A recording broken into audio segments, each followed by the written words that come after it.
2020년도 대비 소방학개론 기본 강의를 시작하겠습니다. 먼저 시작하기 전에 간단하게 한 5분 정도 오리엔테이션 잠깐 했다가 시작할게요. 인강 여러분도 스킵하지 마시고, 괜히 스킵했다가 또 게시판에 제가 분명히 이제 OT 시간에 말씀드렸는데 또 나중에 질문하고 그러지 좀 않았으면 좋겠습니다. 먼저 한 세 가지 정도, 첫 번째 커리큘럼 우리 앞으로 어떻게 진행할 건지 한번 보시면, 지금 우리가 기본 강의 기본적으로 실시하고 있고요. 자, 기본 강의 다음에 압축 강의 진행할 것 같고요. 그 다음에 심화 강의 이렇게 진행을 하고, 그 다음에 단원별 문풀 이렇게 진행을 하고, 그 다음에 동영 모의고사 이렇게 기본적으로 진행을 할까 합니다. 일단 기본 강의는 지금 하고 있는 7, 8월에 기본 강의 지금 시작을 할 거고요. 그 다음에 이제 압축하고 심화하고 따로 갈 수도 있고요. 근데 지금 상황을 봤을 때 따로 가지는 않을 것 같고, 압축하고 심화하고 같이 갈 수도 있을 것 같아요. 그거 조금 여러분들이 염두에 두시고, 요거 강의는 한 11월에서 12월 사이에 촬영을 하겠습니다. 그 다음에 단원별 문풀은 1월에서 내년 1월에서 2월에서 진행을 하고, 단원별 문풀 진행할 때 예전에는 이제 PDF 파일로 진행을 했는데, 이번에 제 교재가 나왔기 때문에 제 교재로 진행을 하겠습니다. 제 교재로 제가 출판한 교재로 진행을 하고, 그 다음에 3월에 동영 모의고사 이렇게 진행을 하겠습니다. 그리고 만약에 이제 하반기 때 시험이 있다라고 치면 그 지금 9월 10월 직전까지 하반기가 있다면 여기에 다시 동영이 문풀이 여기에 들어올 수 있다라는 거. 만약 시험이 없으면 그냥 이대로 이렇게 쭉 진행을 해서 커리큘럼을 완성을 좀 하겠습니다. 지금 우리가 지금 하는 강의는 이제 기본 강의입니다. 기본 강의고, 지금 준비하시는 분들 중에 이제 공채도 있고, 그다음에 경채도 있고, 그다음에 간부부생, 크게 세 가지 정도 시험을 준비하시는 분들이 있을 건데, 어떤 시험을 준비하든 간에 지금 하는 강의는 기본 강의예요. 기본 강의. 자, 기본 강의라는 건 여러분들이 지금 이걸 준비하는 이유는 시험을 잘 보기 위해서 하는 거죠. 그죠? 그래서 시험에 가장 빈도가 높은 것들을 하기 때문에, 여기서 여러분들이 어느 정도 고득점을 요구하시는 분들은 여기서 취사 선택을 하면 안 돼요. 내가 여기서 뭐는 빼고 뭐는 뭐 넣겠다라고 여러분들 취사 선택하지 마시고, 여기 있는 거 그냥 다 여러분들이 암기를 하셔야 되고 다 소화를 해야 된다라고 여러분들이 조금 생각을 조금 한번 했으면 좋겠습니다. 그리고 이제 물어보시는 분들이 이제 크게 두 가지겠죠. 강의 자기가 준비하는데, 특히 공채 같은 경우에 이제 우리가 선택 과목이다 보니까 조정 점수가 들어가고, 공채 같은 경우 그러면 이제 공통을 너무 잘해가지고 꼭 선택 과목이 굉장히 잘 안 봐도 된다. 그래서 크게 고득점을 요하지 않는 분들은 그냥 기본 강의 들으시고 문제집 사서 푸시고, 시간 될 때 나중에 문풀 강의 들으셔도 될 것 같고, 어떠한 경우에도 내가 꼭 시험이라는 게 쉬울 수도 있고 어려울 수도 있겠죠. 그죠?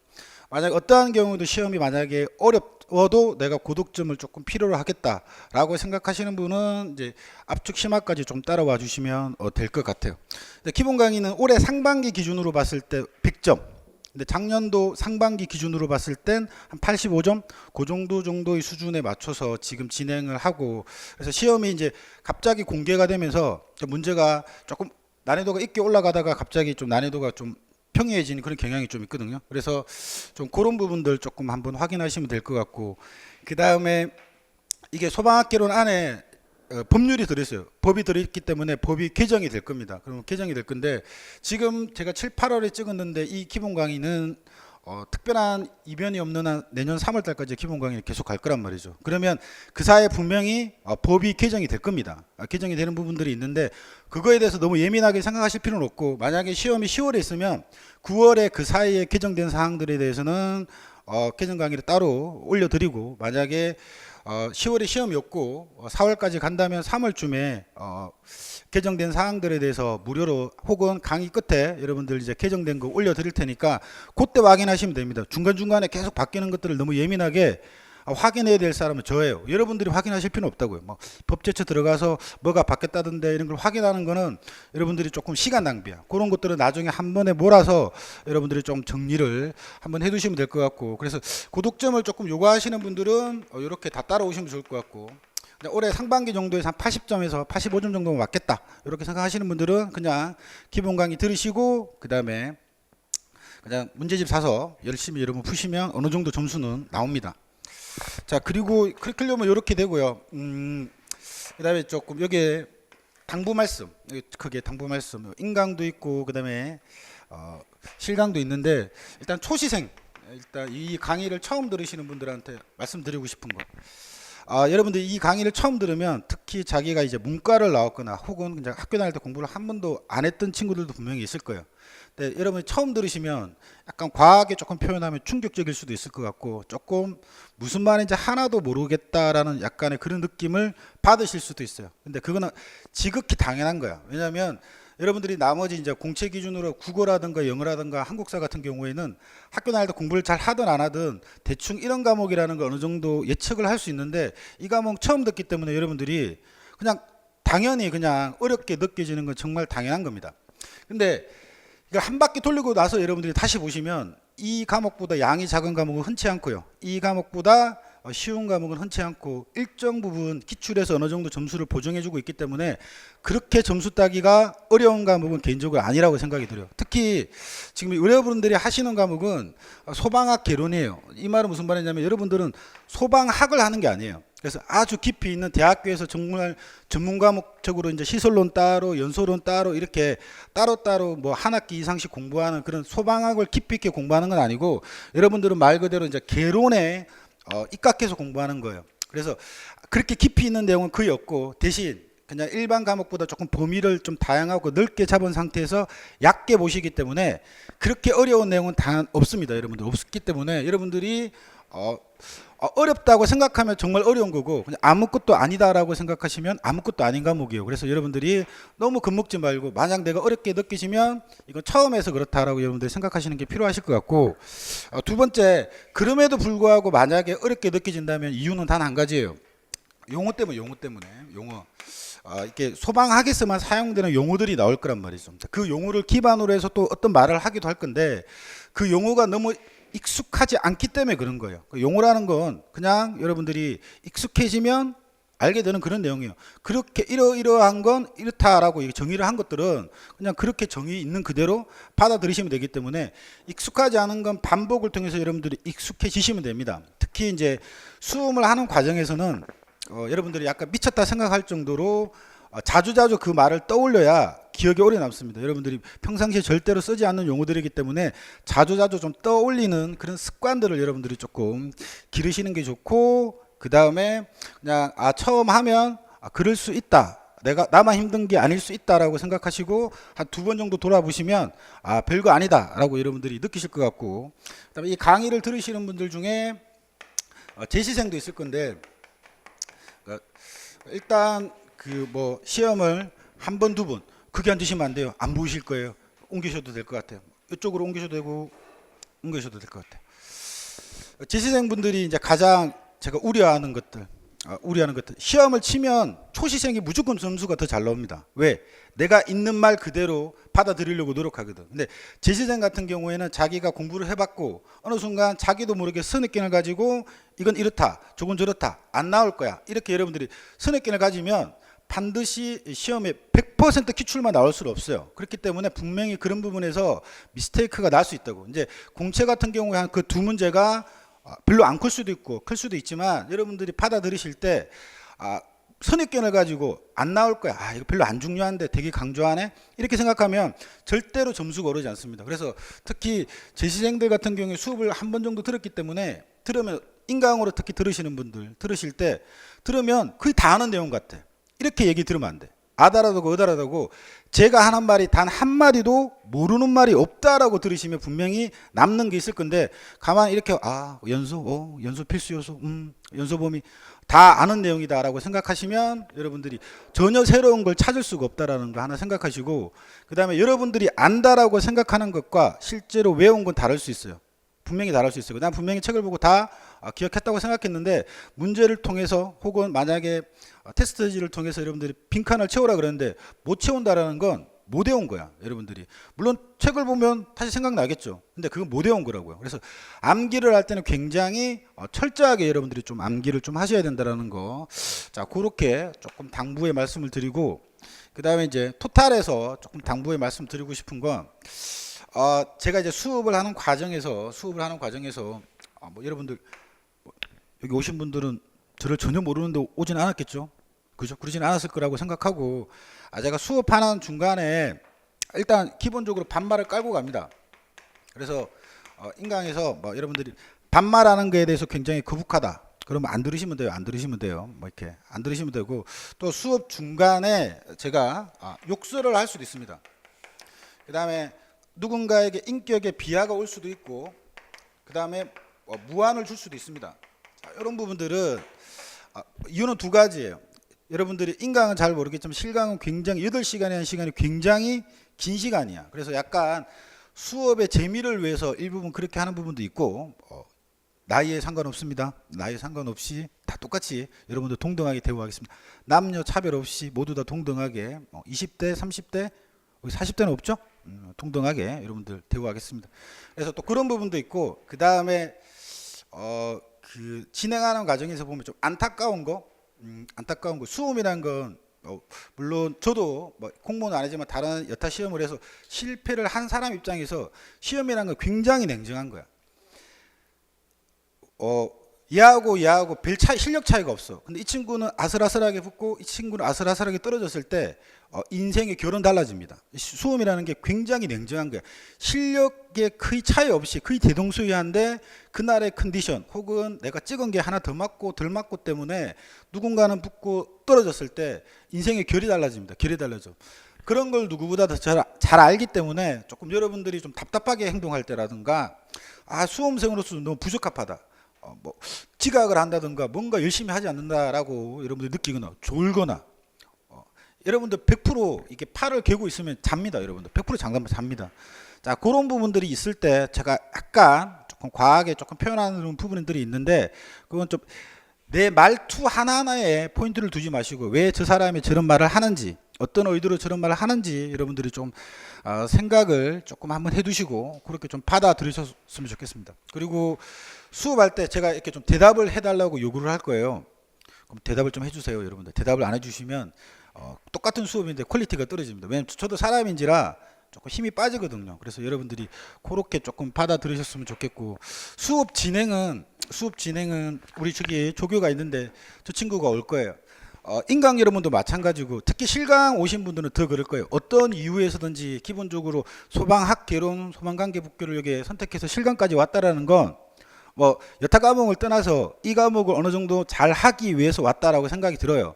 그러면 원래 이제 물론 이제 공채 같은 경우는 영어가 가장 중요하죠. 합격이 어쩌면 당락을 좌우할 정도로 굉장히 중요할 수도 있는데, 그건 이제 종합반 얘기고, 여기 단과로 여러분들이 신청을 하셨다면 이유가 어찌 됐든 간에 뭐 영어 때문에 여타 여러 과목 때문에 못했다 이런 변명보다는 매주 테스트지를 보겠습니다. 매주 테스트를 볼 건데, 여러분들 수업이 1시죠, 그죠? 1시인데 보통 한 50분에 오셔가지고 한 15분 정도 여러분들이 시험을 치시면 돼요. 혹은 뭐 1시 10분 정도에 시작할 테니까 그 정도의 그 사이에 오셔가지고 테스트지를 다 마무리를 지으시면 될 것 같아요. 이 테스트는 원래 제가 실강하게 되면 보통 원래 문풀할 때 다 남깁니다. 근데 지금은 기본 강의라서 안 남길 건데, 그러나 결과는 확인하게 될 겁니다. 근데 너무 지금 돈 주고 왔는데 너무 빈칸을 못 채운다든가 너무 절반 이하로 될 경우에는 남길 수도 있습니다. 그 사람만 남길 수도 있을 것 같아요. 이건 약간의 나의 자존심에 관계된 문제이기 때문에 내 수업 들었는데 80점 밑으로는 있을 수가 없는데, 그런 경우가 생기지 않도록 여러분들이 좀 확인하겠습니다. 그리고 상도 드리겠습니다. 요번에 문제집이 나왔기 때문에 다 드리고 싶은데 그럴 수는 없을 것 같고, 4주 동안 시험을 봐서 평균적으로 가장 잘하신 분한테 4주 동안에 잘하신 분한테 제 문제집 한 건 드리고, 또 4주 2달 하시니까 그 다음 4주 동안 또 확인해서 가장 잘하시는 분한테 문제집 이렇게 한 권 드리도록 하겠습니다. 자, 그렇게 드리도록 하고, 수업은 이렇게 되니까 꼭 여러분들 확인하시고, 인터넷 여러분들도 마찬가지예요. 주구장창 강의만 끊임없이 듣는다 그래서 여러분들 다 필기하고 나서 60강이 지났어요. 보통 60강 정도 나올 건데 나중에 처음 보시면 뭘 적었는지 몰라. 내가 이걸 왜 적었는지 모르는 순간이 온다고요. 되게 단순한 과목이긴 한데 일정 부분 저희가 이제 1주차 나간 강의만큼 나가고 테스트지 나갈 건데 그때까지는 한번 가볍게라도 여러분들이 인강 여러분들 정리를 한번 하시고 가장 중요한 것들은 암기를 한번 하고 지나가셔야 머릿속에 뭔가 남습니다. 그렇기 때문에 무조건 주구장창 인강만 좀 듣지 않기를 바라겠습니다. 자, 이렇게 여러분들 할 것 같고요. 자, 뭐 OT는 요 정도까지 하고 수업 들어가겠습니다. 저 교재가 여러분들 지금 다음 주에 나올 건데 19년도 책하고 20년도 책하고 똑같아요. 달라질 거 하나도 없습니다. 똑같고 대신 약간 차이가 생긴 것들 조금 문구가 애매모호한 것들은 교정을 좀 했고요. 그 다음에 오타가 난 부분 교정을 했고 그 다음에 간부 후보생이 이번에 복규가 너무 많이 나오면서 그 복규 부분을 조금 보강했다라는 거. 근데 다 이걸로 커버되지 않을 수도 있다라는 거 미리 조금 말씀을 드리고 일단 최소한 기출됐던 것에 대한 부분들은 다 메꿨다라고 여러분들이 좀 생각을 좀 하시고 특히 이제 간부 후보생 그 다음에 경체 꼭 얘기를 하는데 이게 원래 공채는 크게 문제될 게 하나도 없어요. 원래 관계 복귀로 하기 때문에. 근데 소방학이 시험에 어렵게 출제가 되었다고 했을 때는 딱 사유는 두 가지예요. 소방학은 공부를 했을 때 어려운 문제는 없어요. 그냥 내가 공부하지 않은 파트의 문제가 출제될 뿐이야. 그런 게 출제될 뿐이에요. 그래서 이 학이라는 건 뭐 이게 꼭 소방학뿐만 아니라 뭐 경찰학도 마찬가지고 행정학도 마찬가지고 범위 설정의 문제가 가장 문제가 되는데 특히 이제 복규를 하지 않으시는 분들이 가장 힘들게 하는 게 분명히 복규하고 겹치는 부분들이 출제가 됩니다. 복규 부분이 조문이 출제가 되는데 그 부분을 위해서 관계 복규를 듣는다라는 건 내가 봤을 땐 관계복귀를 들어도 올해 간부보생은 다 못 맞춰. 다 못 맞추게 냈기 때문에 그냥 출제자가 틀리라고 낸 건 여러분들이 틀려주셔야 여러분이 수험생으로 가장 부합한 거예요. 여러분들 100점 굳이 맞지 않아도 뭐 간부보생 커치 엄청 높잖아요.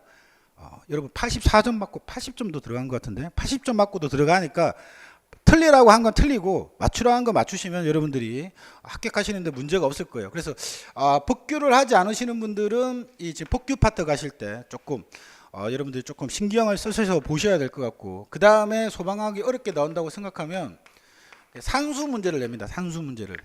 이게 이제 누군가에게 이제 계산 문제가 굉장히 부담스러울 수도 있고 부담스럽지 않을 수도 있는데 계산 문제가 나왔을 때 여러분들이 이게 과학에서 요구하는 이게 일종의 과학이거든. 과학에서 얘기하는 수학 문제만큼 그렇게 문제의 형태가 다양할 수 없어요. 어느 정도 풀이 정해져 있기 때문에 그냥 이 계산 문제는 너무 많이 고민하지 마시고 숫자를 바꿔서 내가 나왔을 때 맞출 수 있으면 되겠다. 그리고 공채 같은 경우 이제 소방사 같은 경우에는 한 문제 정도는 앞으로 계속해서 나오지 않을까. 근데 의외로 간부 후보생에서 별로 계산 문제가 잘 안 나와요. 왜냐하면 이게 만약에 출제가 되면 누군가한테만 유리하거든.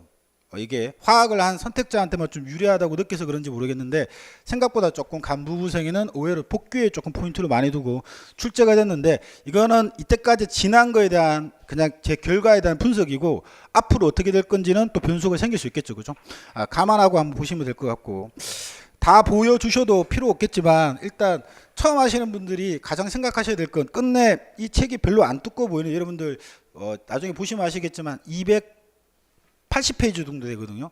280페이지 다 외울 것 같지만 다 못 외웁니다, 여러분들이. 그리고 내가 뭘 하고 있는지, 무슨 짓을 하고 있는지에 대해서 굉장히 의구심을 많이 가진다고. 그래서 여러분들이 큰 틀을 어차피 책은 다 외우셔야 됩니다. 그래서 큰 틀을 조금 여러분들이 느끼시는데 시간을 많이 좀 투자했으면 좋겠어요. 내가 이걸 왜 하고 있고 지금 어떤 부분에서 뭘 하고 있는지를 생각을 좀 하시면 좋을 것 같고 우리 교재는 크게 원래 다 2권짜리인데 제 교재는 한 권으로 묶어서 일단 파트를 1부하고 2부 파트로 이렇게 구성이 되어 있습니다.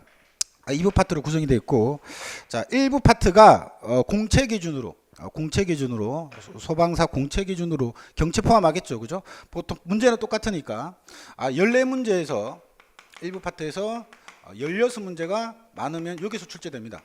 간부 후보생도 다르지 않아요. 똑같아요. 다르지 않아.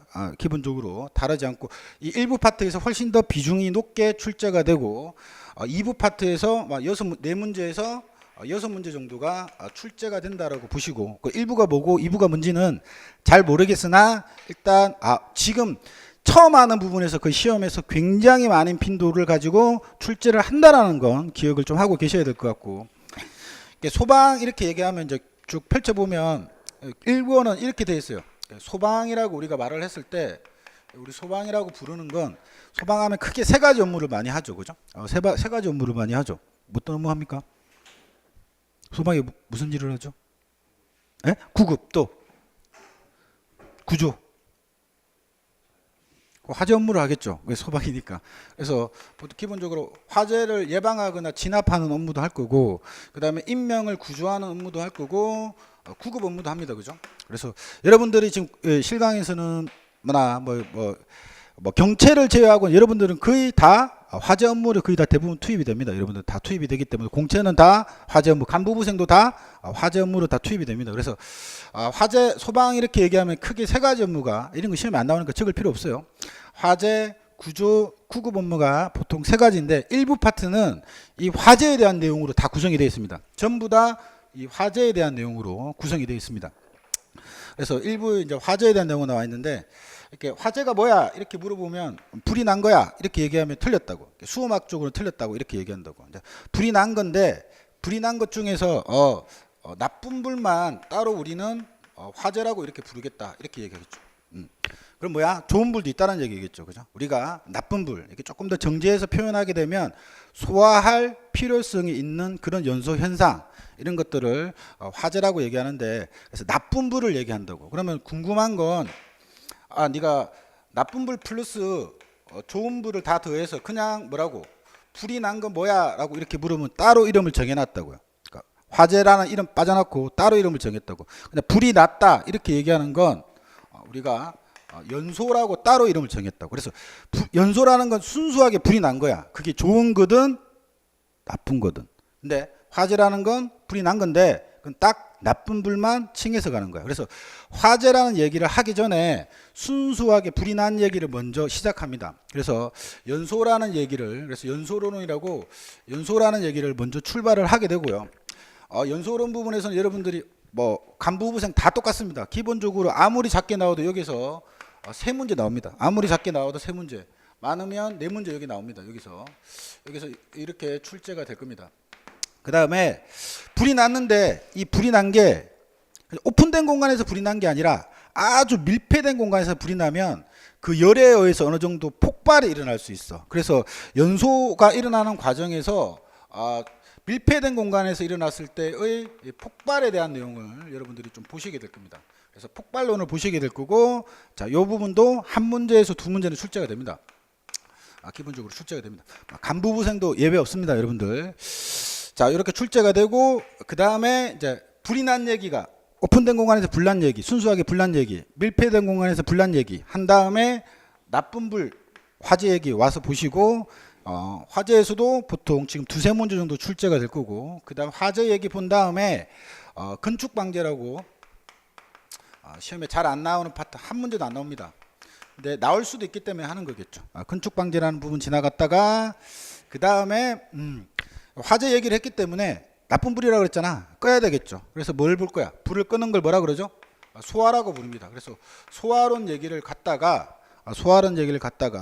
교재 앞에 다 있습니다. 소화론 얘기를 갖다가 소화 얘기 한 다음에 소화라는 게 어떻게 끌 거냐, 어떤 원리로 끌 거냐에 대한 부분도 보시게 될 거고, 그 다음에 어떤 물질을 사용해서 불을 끌 거냐, 불을 끌 때 사용하는 물질을 소화 약재라고 부르는데, 불을 끄는 물질 이렇게 얘기 안 하고 그냥 소화 약재라고 얘기한다고. 한 번도 살면서 그렇게 쓰지 않았는데 그런 용어의 친숙함은 필요할 것 같아요.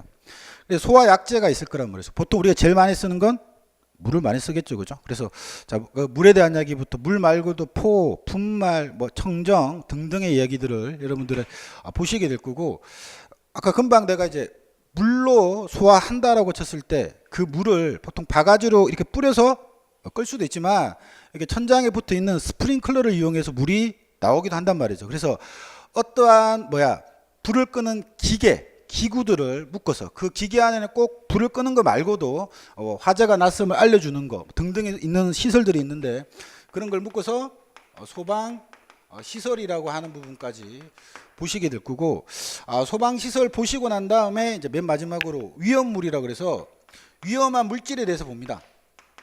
위험물에도 위험한 물질. 위험한 물질이 뭐가 있을 것이냐? 이런 걸 왜 알아야 돼?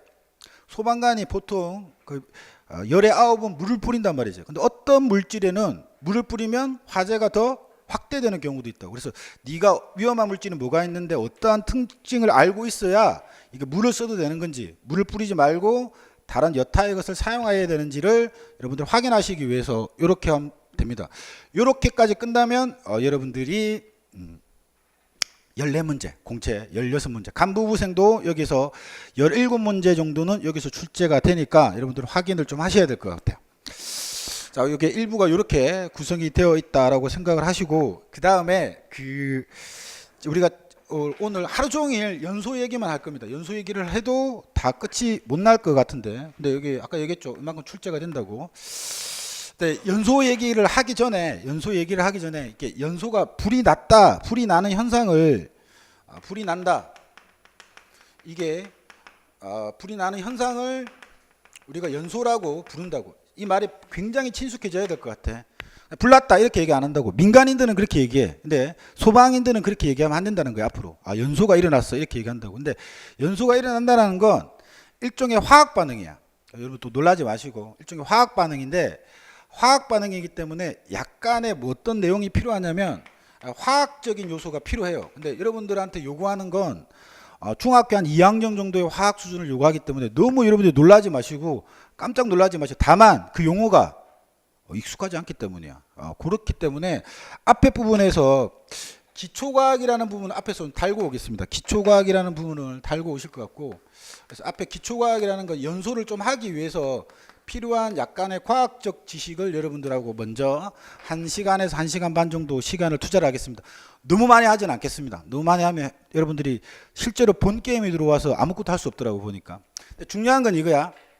여기서 다 하지 않는데 작년도 상반기 같은 경우에 계산 문제가 한 4문제 나왔거든, 공채 기준으로.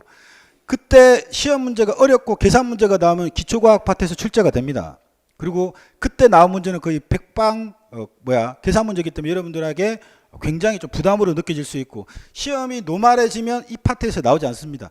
근데 시험에 나오고 안 나오고를 떠나서 불이 난 얘기를 하기 위해서 일정 부분 뭐가 필요하다, 이 기초과학이 조금 필요하다라고 여러분들이 생각해서 받아들여 주시면 좋을 것 같습니다.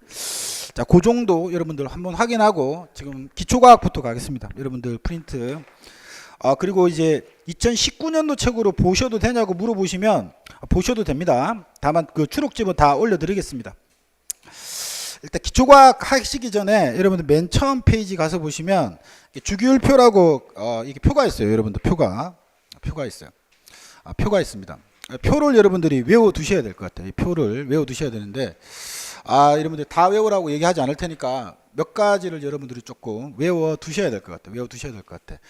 이 주기율표가 시험에 나오진 않습니다. 근데 이걸 알아야 뒤에 있는 문제를 풀 수가 있을 것 같고, 올해 문제도 이제 인강학생이 이제 이번에 IG541 나왔었는데, IG541의 맨 마지막 이산화탄소인데 네온으로 이제 화학기호를 넣어줘가지고 이게 한국말로 외웠는데 내가 화학기호를 못 외웠다 이래가지고 여러분들이 틀리게 하는 경우도 있거든요. 그래서 이걸 물어보진 않아요. 근데 문제를 풀기 위해서 이건 반드시 필요하니까 외우시고, 이게 뭔지는 잘 모르겠지만 한번 좀 봤을 수도 있고 안 봐셔도 상관없습니다. 지금 외우시면 되면 됩니다. 그래서 여러분들 이걸 지금 외우셔야 된다는 거 한번 생각하셔야 될게요.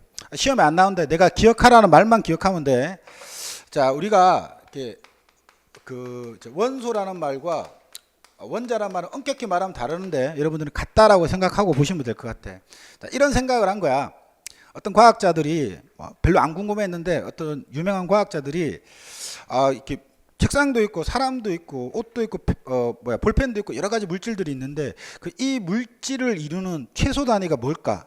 안 궁금한데 걔들은 궁금했다라는 거야.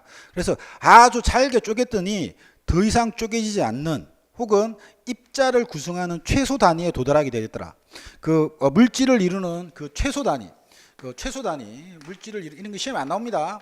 물질을 이런 걸 필기하고 있으면 안 돼. 이루는 최소 단위를 여러분들이 원소 원자라 그래. 근데 이 원소 원자, 물질을 이루는 이 최소 단위 원소의 종류를 아주 유명한 화학자가 여러분들 다 표로 만들어 놓은 거야.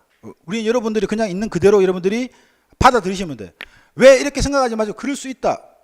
이 표를 여러분들이 외워두시면 되는데 다 외우실 필요는 없는데 지금 말한 건 여러분들이 외워두셔야 될 것 같아요. 외워두셔야 될 것 같고 끝내 지금 다 쓰진 않겠지만 여러분들이 공부를 계속하는 과정에서 꼭 필요한 것들이니까 꼭 암기를 하셔야 될 것 같아. 그래서 체크해서 보시면 여러분들이 이렇게만 대답할 수 있으면 돼. H라고 이렇게 적혀 있어요. 그럼 H를 보고 나는 수소라고 대답할 수 있으면 돼. 이게 중요한 거예요. H 보고 H라고 대답하지 않고 난 수소라고 대답하겠다. 그 다음에 HE 보시고 HE라고 얘기하지 않고 나 헬륨이라고 이렇게 얘기하겠다. 이렇게 말할 수 있는 게 여러분들한테 필요할 것 같아요. 그 다음에 C라는 걸 보고 C라고 얘기하지 말고 난 탄소라고 대답하겠다. 이러면 체크하셔야 될 것 같아요. 이거는 내가 지금 부르는 부분은 주기율표에서 체크를 하셔야 될 것 같아. 탄소라고 부르겠다라는 걸 여러분들이 암기를 하고 계셔야 된다는 거죠.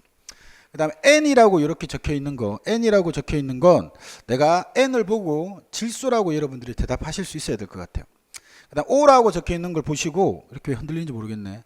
산소라고 여러분들이 대답하실 수 있어야 될 것 같고 F라고 이런 보시고 난 불소라고 대답할 수 있어야 될 것 같고 NE라고 보고 난 네온이라고 대답할 수 있어야 될 것 같고 NA 보시고 난 나트륨이라고 여러분이 대답하셔야 될 것 같고 MG 보시고 난 마그네슘이라고 여러분 대답하셔야 될 것 같고 I 아닙니다. AL이야. AL입니다. AL 보시고 뭐라고? 알루미늄이야. 이렇게 여러분들이 대답하셔야 될 것 같고요. P라는 거 보시고 인이야. 이렇게 대답을 좀 하실 수 있으면 될 것 같고요. S 보시고 황이야. 이렇게 여러분들이 대답하셔야 될 것 같고요.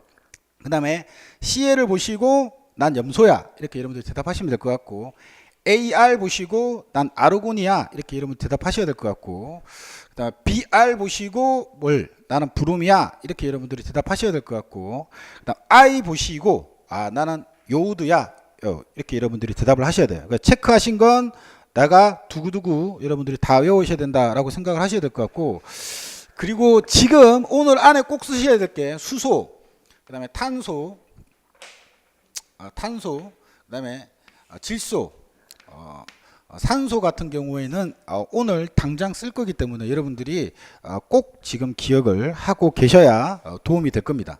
자, 이렇게 여러분들이 좀 확인을 좀 해두시고 그 다음에 이게 우리는 소방에서 화학도 필요하고 기계도 필요하고 전기도 필요한데 이제 이게 화학적인 부분인데 이제 이거 질문을 하실 건데 그렇게 나올 수도 있어요. 근데 제가 봤을 때 안 나올 것 같은데 그렇게 나올 수도 있다고 말하는 게 뭐냐면 이게 화학에서는 지금 이 이름을 쓰고 있지 않아요. 이름이 바뀌었어요. 화학에서는 바뀌었는데 소방학에서는 안 바뀌었거든요. 근데 혹시 바뀐 이름이 나올 수도 있기 때문에 똑같은 말이다라고 정말 생각하시면 될 것 같아요. 그래서 뭔지 모르겠지만 안 나올 것 같은데 옛날에 메테인이 원래 메탄이라고 그러는데 메테인이 나온 거 봤을 때 나올 수도 있기 때문에 원래 F가 불소야.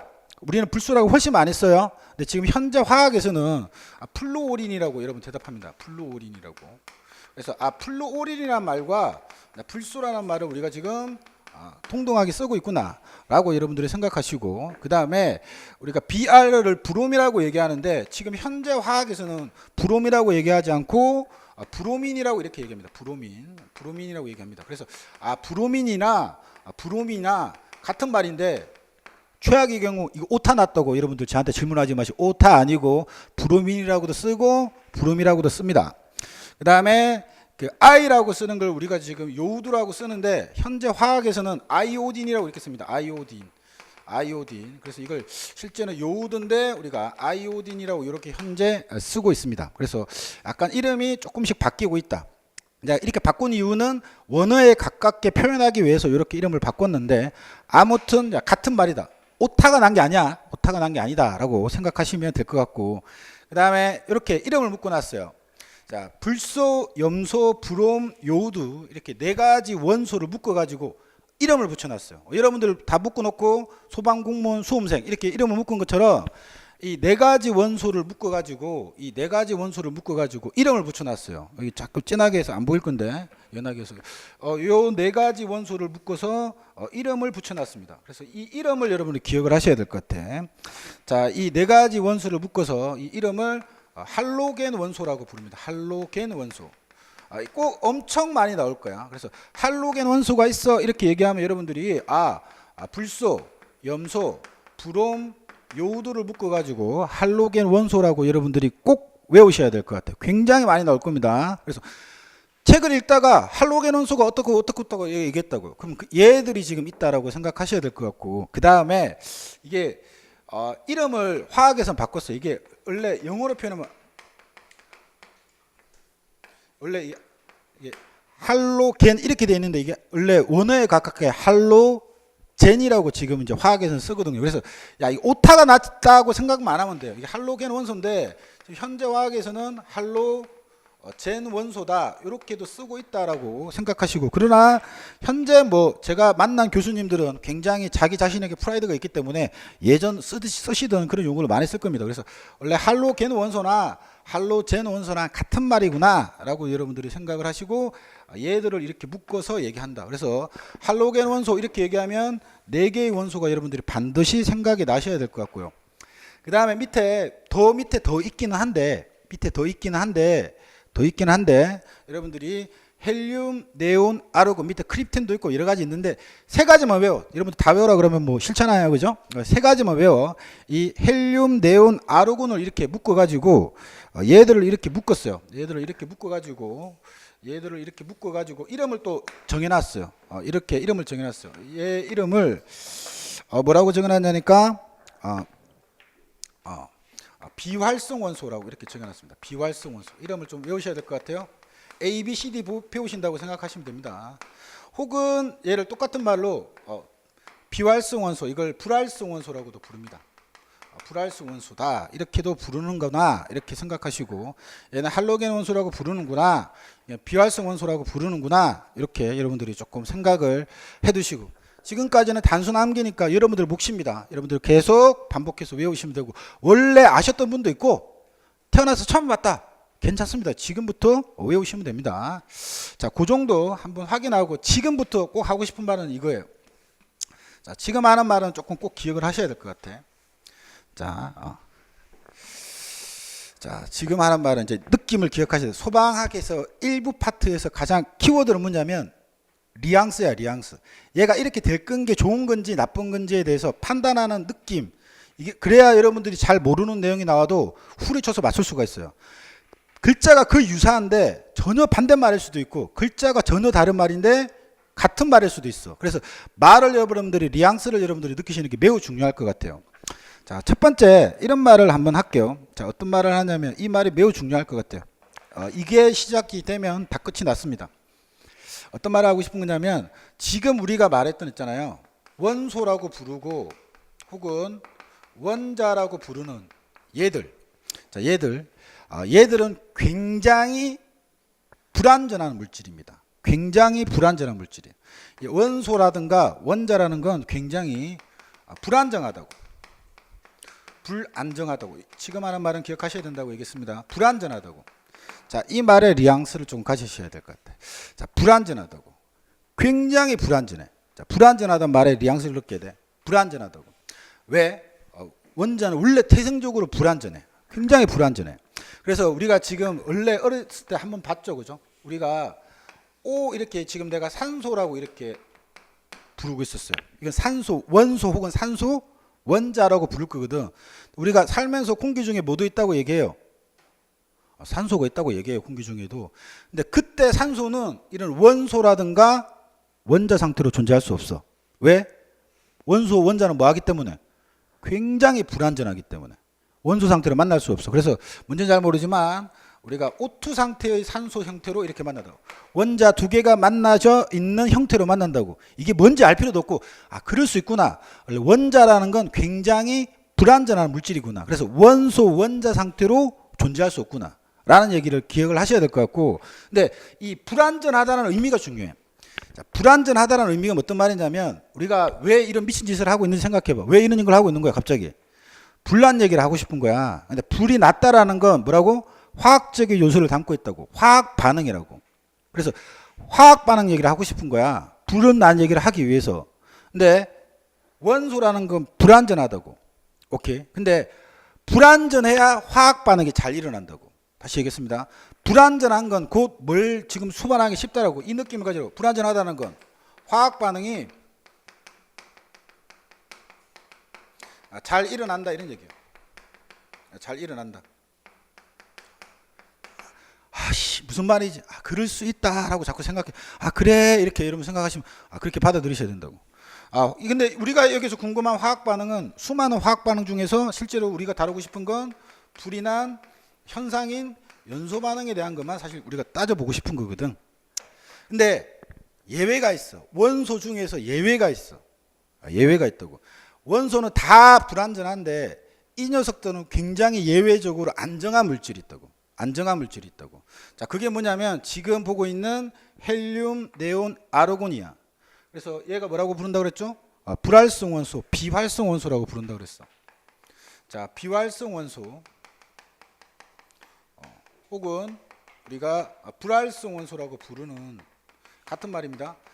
얘들은 지금 원소임에도 불구하고 굉장히 안정하다, 안정하다 이런 얘기, 안정하다. 자, 안정하다 이런 얘기죠. 안정하다 이런 얘기지. 자, 안정하다고. 안정하기 때문에 화학 반응을 한다 안 한다. 죽었다 깨어나도 화학 반응을 하지 않겠다는 얘기죠. 그래서 얘는 화학 반응이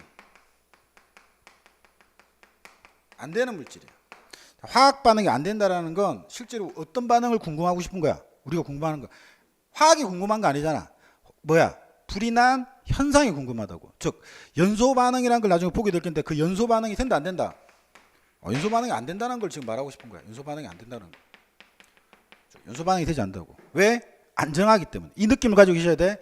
단순히 안 된다가 아니라 왜 안 돼? 물질 자체가 안정하기 때문에. 이런 얘기. 안정하기 때문에. 그 다음에 자 생각 한번 해볼게.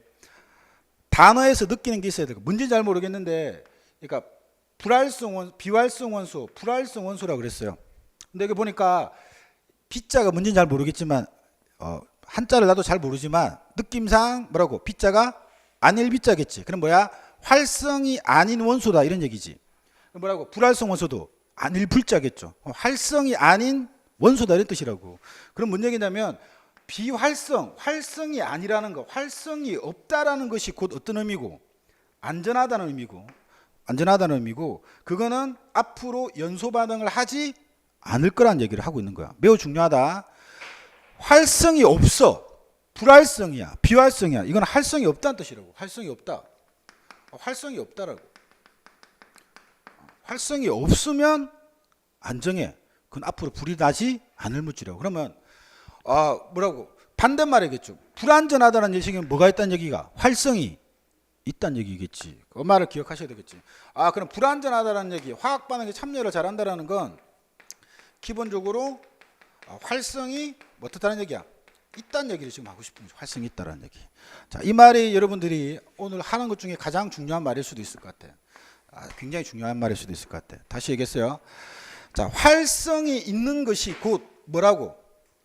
불안정한 것이고 그건 곧 연소 반응에 참여를 잘할 것이라는 얘기일 것이고 내가 비활성, 불활성이네. 그건 곧 안정한 물질이고 그건 곧 불이 나는 반응에 참여할 수 없는 물질일 거다라는 얘기를 여러분들이 반드시 기억을 해두고 계셔야 될 것 같다. 이 말의 뉘앙스가 활성이 있어. 활성이 있어? 탈 거야 안 탈 거야? 활성이 있다면 불이 날까 안 날까? 나겠다는 뜻이고 불활성이라면 불이 안 날 거라는 얘기를 지금 하고 싶은 거야. 지금 말하고 싶은 게. 그럼 어떤 게 안전한 거야? 불활성이 안전한 거라고. 이렇게 여러분들이 그 말의 뉘앙스를 좀 가지시고 그 다음에 주기율표에서 가서 보시면 이렇게 적혀 있는데 다 여러분들이 아실 필요는 없는데 요 말만 정리를 한번 할게요. 이렇게 그림에 그려놨습니다. 요렇게 주기율표 요렇게 해서 요렇게 제가 선을 그어놨습니다. 선을 그어놨는데 다 아실 필요는 없고 자 요게 왼쪽에 있는 원소를 무슨 원소라고 그러냐면 금속 원소라고 이렇게 불러. 금속 원소라고 불러. 많이 줄인 거야 여러분들. 하면 엄청납니다. 저 오른쪽 편에 있는 이런 것들을 뭐라 그래? 비금속 원소라고 부릅니다. 그러면 여러분들이 책을 보시다가 이런 얘기를 한 거야. 결론에 말하고 싶은 내용은 이거야. 이것만 기억해. 나트륨이 금속이니? 원래 알고 있었던 애들은 금속이야. 어떤 애들은 야 철만 금속인 거 아니야? 이렇게 생각할 수 있다고. 금속이야. 왜요라고 받아들이지 말고 그렇게 약속이 돼 있다고. 지금 나트륨은 뭐라고? 금속입니다. 마그네슘이 금속이니? 아까 얘기했잖아. 지금 주기율표 쪽에 있는 거 다 금속이라고. 알루미늄 금속이니? 금속이다고. 밑에 보면 칼륨이 외울 필요 없습니다. 칼륨 금속이니? 금속이야. 칼슘 금속이니? 금속이야. 왜요? 지금 외웠으니까. 얘들은 지금 특히 이 세 가지 소방학에 많이 나오는 것들입니다. 자, 이 세 가지가 금속이니 물어보면 금속이에요? 이렇게 대답할 수 있는 게 중요하다고. 지금 여러분들이 암기를 하셨을 거라고 생각이 듭니다. 그래서 여기까지 여러분들이 암기를 좀 하시고, 자, 아까 뭐 여러분들 지금 아직 테스트를 안 봐서 지금 개인차가 있는지 모르겠지만 지금 내가 얘기했습니다. 이 많은 내용 다 했어. 근데 오늘 지금 꼭 기억해야 될 거. 이 4개 원소 지금 외워두라고 얘기했고, 그 다음에 지금 얘기했다. 불안전하다, 연소 반응 잘한다, 활성이 있다는 뜻이라고. 계속 말을 따라가야 돼. 불활성이다, 안전하다, 화학 반응 안 한다. 이 말의 뉘앙스를 여러분들이 꼭 이제 이해되고 안 되고 그냥 계속 여러분들이 계속 만나면 이해됩니다, 여러분들. 계속 만나면 이해되니까 계속 지금 보고 계시고 잠깐 쉬었다가 여러분 정리해서 갈게요.